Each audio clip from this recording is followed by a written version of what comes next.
Durante 30 años fue el fantasma más buscado del mundo, el hombre que derribó helicópteros, que incendió ciudades, que puso de rodillas al Estado mexicano más de una vez. Hoy ese hombre está muerto. Harfush lo cazó, y lo que nadie esperaba es que antes de que el cuerpo enfriara, ya había un nombre sobre la mesa para ocupar su trono, un nombre de mujer. Inteligencia militar. Lo venía rastreando desde hace semanas, cruzando datos, siguiendo sombras, conectando puntos invisibles con información que llegaba también desde Estados Unidos. El Mencho llevaba décadas burlando al Estado. Cada vez que el cerco se cerraba desaparecía, pero esta vez algo fue diferente. Esta vez la trampa estaba perfectamente tendida, y él caminó directo hacia ella sin saberlo. El domingo antes de las 8 de la mañana, 6 helicópteros bajaron entre la niebla de Tapalpa sin encender luces. Los escoltas abrieron fuego de inmediato. El complejo se convirtió en campo de batalla en segundos. 8 sicarios cayeron, 2 soldados quedaron heridos y el Mencho escapó hacia el bosque con lanzacohetes y lo que quedaba de su gente. Lo que hicieron esos hombres para protegerlo, jamás lo olvidarán los militares que estuvieron ahí. Las fuerzas especiales lo rastrearon entre la maleza y lo encontraron agachado entre los árboles. Sus escoltas apuntaron un lanzacohetes ruso hacia un helicóptero militar y lo impactaron. La aeronave cayó de emergencia, pero la presión fue tan brutal que no pudieron dispararlo de nuevo. Y en ese segundo enfrentamiento entre el humo y los gritos, el Mencho recibió los balazos que nadie en 30 años creyó que llegarían. Lo evacuaron en helicóptero gravemente herido. Iba vivo cuando despegaron, pero no llegó. Murió en el aire sin que nadie afuera lo supiera aún. Su cuerpo fue desviado a Morelia para evitar que el CJNG atacara a Guadalajara al verlo llegar. Y mientras ese avión aterrizaba en silencio, 7 estados de México ya estaban ardiendo. Pero la pregunta más oscura todavía no tenía respuesta. ¿Quién iba a tomar su lugar? 7 estados en llamas: Jalisco, Michoacán, Guanajuato, Colima, Aguascalientes, Tamaulipas y Guerrero. Narcobloqueos, vehículos incendiados, negocios destrozados. El CJNG respondió con todo lo que tenía en cuestión de minutos, como si ya lo supieran, como si el plan de contingencia llevara años guardado en un cajón, esperando este momento exacto. El monstruo estaba muerto, pero su organización seguía viva y furiosa. En Guadalajara, más de 30 puntos de bloqueo simultáneos, camiones incendiados atravesados en avenidas principales, gente atrapada en centros comerciales, en hospitales, en el zoológico, más de 1000 personas encerradas sin poder salir. Las aerolíneas cancelaron vuelos. Los negocios bajaron cortinas y desde algún lugar sin identificar a alguien dentro del CJNG estaba coordinando todo en tiempo real. Alguien con mando, alguien que ya mandaba. Ese alguien tenía nombre: Hugo, apodado el Tuli, operador logístico y financiero del CJNG, el hombre más cercano al Mencho en vida, desde El Grullo, Jalisco. Coordinaba los bloqueos, los ataques y algo que heló la sangre a los mandos militares. Estaba ofreciendo 20,000 pesos por cada soldado asesinado, una recompensa por matar al ejército mexicano, pública, descarada, como si el Estado no existiera. Harfush respondió de inmediato. En menos de horas, el Tuli fue localizado y abatido cerca de Outland. Cayó el mismo día que su jefe, pero con su muerte el tablero no se simplificó. Se complicó más porque el Tuli no era el sucesor, era el brazo operativo, el músculo. Y lo que el CJNG necesitaba ahora no era músculo, necesitaba una cabeza, alguien capaz de sostener un imperio que opera en 40 países. ¿Quién podía ser esa persona? El nombre que comenzó a circular en las pantallas de inteligencia no era el de un general del cártel, ni el de un viejo operador de confianza. Era el nombre de una mujer joven, educada, con pasaporte americano, con años manejando el dinero sucio del CJNG desde las sombras. Una mujer que había estado presa en Estados Unidos, que había salido y que según los analistas ya estaba lista. Su nombre: Jessica la Negra, la hija del Mencho. Jessica Johanna Oseguera González. Apodada La Negra dentro de la organización. Nacida en California. Ciudadana americana. Criada entre Jalisco y Michoacán. Estudió mercadotecnia en el ITSO, una de las universidades más prestigiosas de Guadalajara. cara de empresaria, ropa de diseñador, perfil de mujer exitosa. Nadie que la viera en la calle sospecharía que detrás de esa imagen había algo mucho más oscuro y calculado.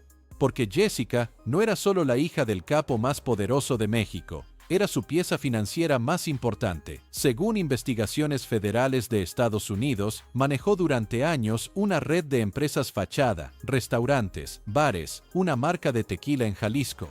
Todo con apariencia legal, todo perfectamente construido para lavar el dinero que el CJNG generaba cada día en sus operaciones por medio mundo. En febrero de 2020 fue arrestada en Washington. Iba a una audiencia judicial de su hermano con bolso Hermès, reloj Rolex y abrigo Louis Vuitton. La acusación era clara: lavado de dinero a través de empresas sancionadas por el Departamento del Tesoro americano. En 2021 se declaró culpable. La sentenciaron a 30 meses de prisión, la encerraron en California y en 2022 salió libre con más contactos, con más información, con más poder, porque en el mundo del crimen organizado, la cárcel no siempre destruye, a veces construye. Jessica salió del FCI Dublin con algo que muy pocos operadores del CJNG tenían: conocimiento directo del sistema judicial americano, conexiones internacionales y una reputación que la señalaba como alguien que aguantó, que no habló, que resistió. En ese mundo, eso vale más que cualquier título universitario, y ella lo sabía perfectamente. Según investigaciones de organismos especializados en crimen organizado, Jessica no solo manejaba finanzas, habría jugado un rol clave en la alianza entre el CJNG y los Chapitos, la facción más poderosa del cártel de Sinaloa. Su figura fue usada como carta de seguridad para sellar acuerdos entre dos organizaciones que juntas controlan el mayor flujo de fentanilo hacia Estados Unidos. Una mujer, un puente, un imperio. La FGR en México ya tenía un expediente abierto a su nombre. En 2023 congelaron cuentas bancarias, pidió amparo para descongelarlas. Se lo negaron, pero eso no la detuvo porque Jessica Johanna no opera como un criminal común, no usa armas, no da órdenes en voz alta, se mueve en silencio detrás de contratos, de firmas, de transferencias que cruzan fronteras sin dejar huella visible, y eso la hace infinitamente más peligrosa. Mientras el cuerpo de su padre viajaba en un avión casa rumbo a la Ciudad de México, ella ya sabía lo que había pasado. No porque alguien se lo dijera, lo supo cuando los teléfonos del cártel dejaron de sonar de cierta manera, cuando el silencio entre los mandos se volvió diferente, más tenso, más frío. Ese silencio que solo se produce cuando la cabeza de una organización acaba de caer. Y ella llevaba años preparándose para ese momento. Porque lo que muy pocos saben es que el Mencho no construyó su imperio solo, construyó con su familia, con los Quíñez, el clan de su esposa Rosalinda González Valencia, la mujer conocida como la Jefa, una red financiera tan sofisticada que el Departamento del Tesoro de Estados Unidos tardó años en mapearla, y Jessica era la heredera directa de esa estructura, entrenada desde adentro, formada para esto. Los analistas de inteligencia lo describieron así: no es una sucesión improvisada, es una transición planificada. El CJNG no es una pandilla, es una corporación criminal con presencia en 40 países con rutas de fentanilo que mueven miles de millones de dólares al año. Una organización así no colapsa cuando cae su líder, se reorganiza, se adapta y alguien dentro ya estaba listo para apretar el botón. Esa es la parte que más asusta. Harp lo sabe, las agencias americanas lo saben, y por eso esta noche, mientras México todavía procesaba la muerte del Mencho, los equipos de inteligencia de ambos países no estaban celebrando, estaban trabajando, rastreando movimientos, monitoreando comunicaciones, porque abatir al líder fue el golpe más grande en décadas. Pero lo que viene después, la guerra por el trono del CJNG, podría ser mucho peor, porque cuando cae un líder del calibre del Mencho, el peligro no desaparece, se multiplica. La historia del narco mexicano lo ha demostrado cada vez. Cuando cayó el Chapo, el cártel de Sinaloa no murió, se fracturó en algo más violento y más caótico.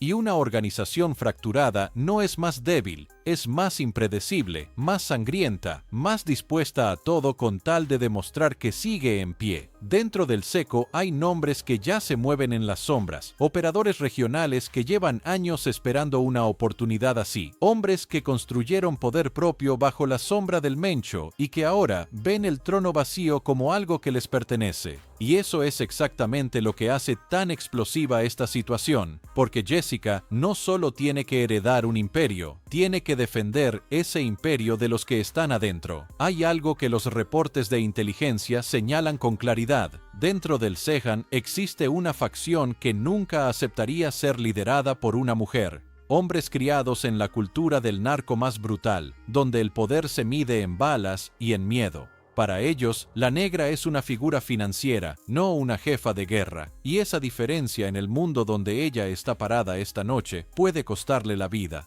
Pero subestimarla sería el error más grande que podrían cometer, porque Jessica Johanna no llegó hasta aquí por su apellido. Llegó porque sobrevivió la cárcel americana sin delatar a nadie, porque manejó durante años las finanzas del cártel más poderoso de México, sin dejar rastro suficiente para hundirla, porque negoció alianzas con los chapitos cuando nadie más podía sentarse en esa mesa. Eso no es suerte, es inteligencia fría. Y mientras los mandos del CGTNG se reorganizan en la oscuridad, hay una pregunta que Harf y las agencias americanas ya están haciendo en voz baja. ¿Qué tan rápido puede consolidar el poder alguien como ella? Porque si la negra logra cerrar filas antes de que estalle la guerra interna, el Estado no solo habrá perdido la ventaja que ganó hoy, habrá creado algo nuevo, algo que quizás sea más difícil de cazar que su propio padre. Hay un detalle que los analistas no pasan por alto. Jessica tiene algo que ningún operador varón del CTNG tiene en este momento.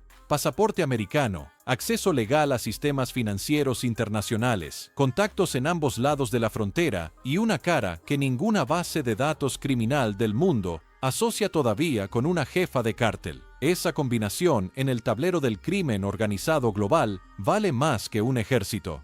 Pero hay algo más. Algo que los reportes de inteligencia mencionan y que hace que este escenario sea todavía más perturbador. Jessica no estaría sola en este proceso. A su lado está su madre, Rosalinda González Valencia, la jefa, la mujer que durante décadas fue el cerebro financiero detrás del Mencho, detenida 2 veces en México, liberada 2 veces, como si el sistema no pudiera o no quisiera retenerla del todo. Madre e hija.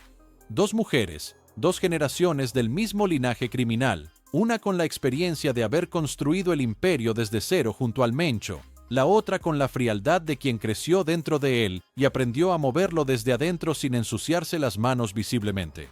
Si esa alianza se consolida, los expertos coinciden en algo escalofriante. El CKNG no solo sobrevivirá, podría volverse más sofisticado que nunca.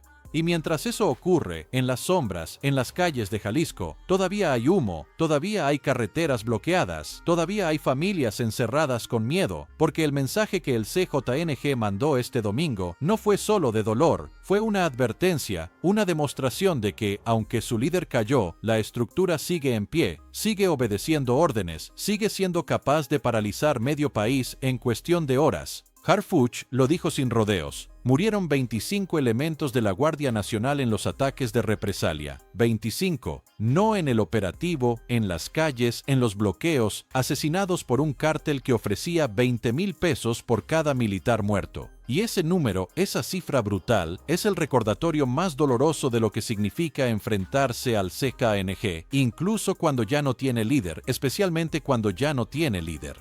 25 soldados muertos, no en el operativo en las calles asesinados, mientras el cuerpo del Mencho todavía estaba tibio. El CJNG pagaba 20,000 pesos por cada militar ejecutado y hubo gente que cobró. Eso no es una organización en duelo. Eso es una máquina de guerra que funciona sola, sin conductor, sin frenos. Y eso para Harfuch era la señal más aterradora de todas. Porque un cártel que puede coordinar bloqueos simultáneos en 7 estados, ofrecer recompensas por militares y mantener la cadena de mando, mientras su líder agonizaba en un helicóptero, no es una organización que se derrumba con una sola bala. Es una organización que ya tenía un plan B, ya tenía un sucesor, ya tenía instrucciones y las estaba ejecutando en tiempo real mientras México miraba atónito. En las pantallas de inteligencia, algo empezó a moverse esa misma tarde. Comunicaciones encriptadas entre células de Jalisco, Colima y Baja California. Movimientos de dinero hacia cuentas que los analistas no habían visto antes. Perfiles que hasta ese día permanecían dormidos comenzaron a activarse. Alguien estaba tomando el control. Alguien que conocía cada capa de la estructura desde adentro. Alguien que llevaba años esperando en silencio. Y entonces apareció su nombre en los monitores, no por primera vez, sino de una manera diferente, ya no como hija, ya no como sospechosa financiera, sino como eje, como centro de una red de contactos que conectaba al CJNG con estructuras criminales en Europa, Asia y Sudamérica. Jessica Johanna Oseguera González estaba siendo mencionada por los propios operadores del cártel en sus comunicaciones internas. La llamaban la señora, la señora. Ese cambio de apelativo en las comunicaciones interceptadas no fue un detalle menor para los analistas. En el lenguaje del narco, los títulos no son casuales, son declaraciones, son jerarquía, son poder reconocido por los que mandan abajo. Y si los operadores del CJ ya la llamaban así, horas después de la muerte de su padre, significaba una sola cosa: la transición no estaba por comenzar, ya había comenzado. Harf lo sabía, y lo que más le preocupaba no era el caos en las calles. El caos se controla. Lo que le preocupaba era ese silencio que siguió después, cuando los bloqueos empezaron a levantarse solos, cuando las células dejaron de disparar sin que nadie les ordenara parar. Esa clase de disciplina no viene del miedo, viene de alguien que ya tiene el control, alguien que con una sola señal apagó el fuego cuando quiso. Y mientras los equipos de inteligencia rastreaban esa señal, algo más apareció en los registros: movimientos financieros milimétricos, transferencias que cruzaron 4 países en menos de 6 horas, dinero que desapareció de cuentas vinculadas al Mencho y reapareció en estructuras nuevas, limpias, imposibles de rastrear a simple vista. Alguien estaba blindando el patrimonio del cártel antes de que el Estado pudiera tocarlo. Eso requiere conocimiento, requiere acceso, requiere años de haber estado adentro de cada movimiento financiero de la organización. Y en todo el CJNG solo había una persona con ese perfil completo, la misma que había manejado empresas fachada en 3 países, la misma que negoció con los chapitos cuando nadie más podía, la misma que salió de una cárcel americana sin haber delatado a nadie, una sola persona. Pero hay algo que los analistas descubrieron esa noche y que todavía no se ha dicho en ningún medio. Dentro de las comunicaciones interceptadas, no solo aparecía el nombre de Jessica, aparecía otro, un nombre que los equipos de inteligencia conocían bien, sin cara pública, sin historial visible, pero con conexiones que llegan hasta los niveles más altos del cártel, y ese hombre ya se estaba moviendo hacia el centro del tablero. 2 nombres, 2 fuerzas moviéndose al mismo tiempo dentro de la misma organización, una hacia el control financiero, el otro hacia el control territorial. Y cuando eso ocurre dentro de un cártel que opera con la escala del CJNG, la historia del narco mexicano enseña lo que viene después. No una sucesión ordenada, una guerra silenciosa primero, brutal después y siempre, siempre pagada con sangre ajena.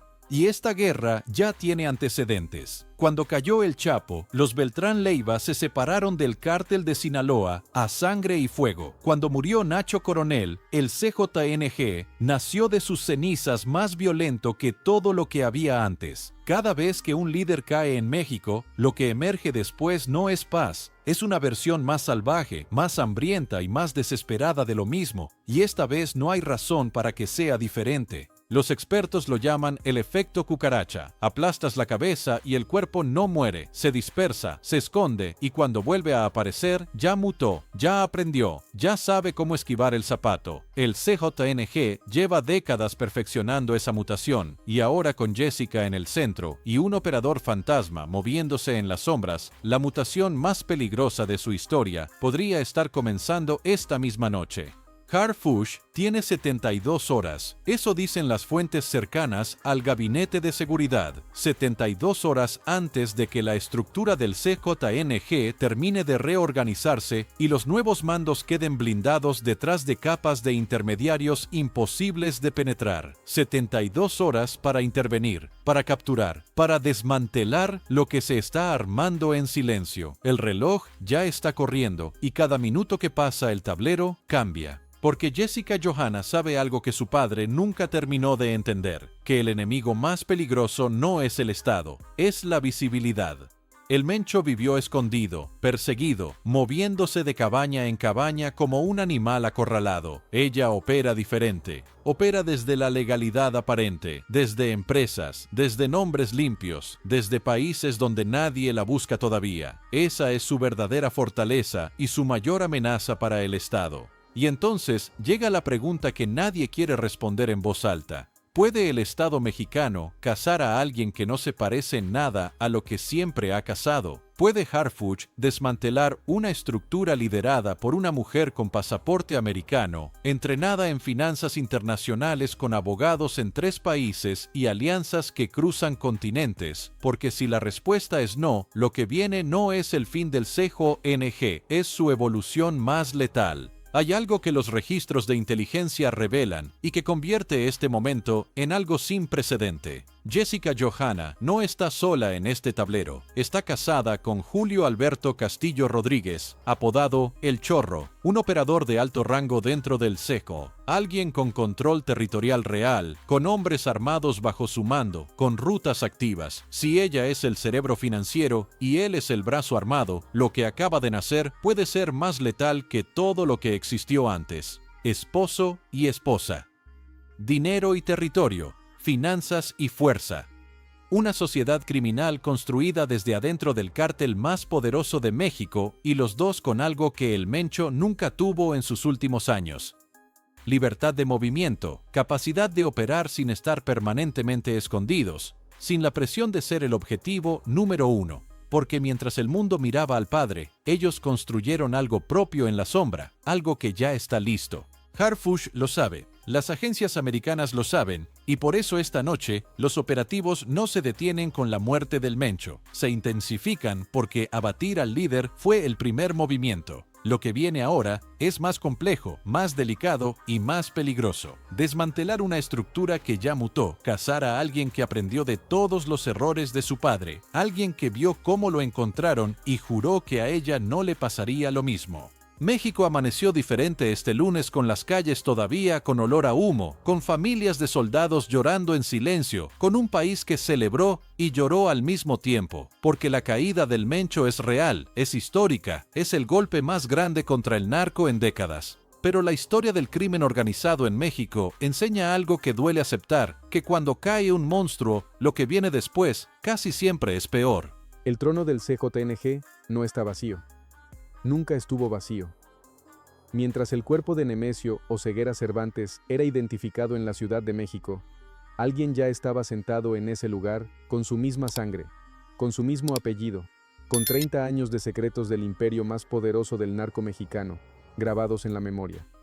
Su hija, la negra, la heredera que nadie vio venir, y que ahora Harfuch tendrá que cazar de nuevo.